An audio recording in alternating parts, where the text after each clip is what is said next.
Сүйінші жаңалық. Қордайлық оқушылар Айқанат олимпиадасының республикалық кезеңінен сүрінбей өтіп, грант жеңіп алды. Білім бәйгесінде бақ сынап, 100-ден жүйрік, 1000-нан тұлпар атанған олар ендігіде жетекші жоғары оқу орындарында арман мақсаттарына айқын қадам баспақ.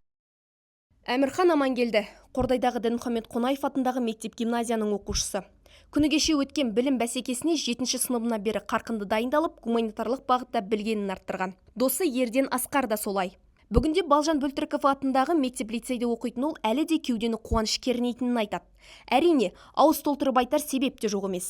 Екі жерлесіміз де бәйгеде оза шауып, толыққанды грант иеленіп отыр. 7-ші сыныптан бері өткені, онда мен ең бірінші рет Айқанат жайлы естідім. Сол сыныптан бері мен профиль предметімді, жалпы математиканы тереңдетіп оқыдым және ағылшын тіліне өте көп мән бердім. Осы Айқанат сайыс арқылы мен ағылшын тілінде өз біліктілігімді арттырдым. Өйткені Айқанат мектебінде бізде толықтай оқу ағылшын тілінде болады. Ал география ұстазымыз сол толықтай Америкадан келген болады. Егер біз Айқанатты жақсы, жалпы 5-ке оқысақ, 6 алсақ, онда Айқанат келжерінде бізді Америкаға немесе Европаға өзі жолдама береді. Мен өзім 8-ші сыныпта ғана білгем, осы олимпиада туралы маған мен сынып жетекшісім айтқан. Сол олимпиадаға дайындалып, ең басынан өз мұғалім сұранған математика пәнін таңдауым. Сол мені дайындалған. Ең қиын пәндер болғанда, ол мат сауаттылық болған, өте қиын пән болған. Ал ең жеңіл болса, ол ағылшын тілі негіз болған.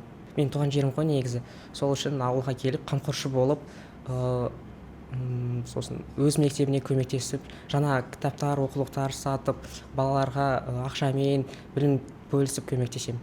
Бұл ғана емес. Оқ бойы озық шыққандардың қатарында тағы 2 оқушымыз бар. Оның бірі Ломоносов орта мектебінің мақтанышы Бақыт Абдурахман болса, екіншісі Балжан Бөлтіріков атындағы мектеп-лицейінде білім алатын Назерке Дабыр.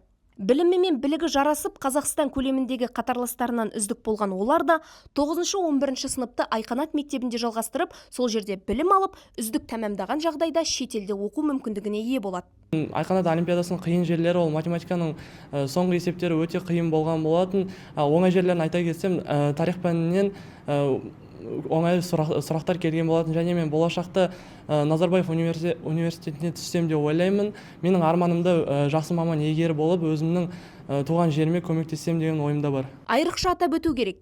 Бұл білім бәйгесіне бір ғана Қордай ауданының өзінен 15 оқушы қатысып, жоғары нәтиже көрсеткен.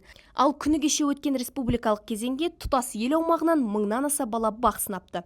Айгерім Қожабайқызы, Еркебұлан Болатұлы, Қордай 24 Ньюс.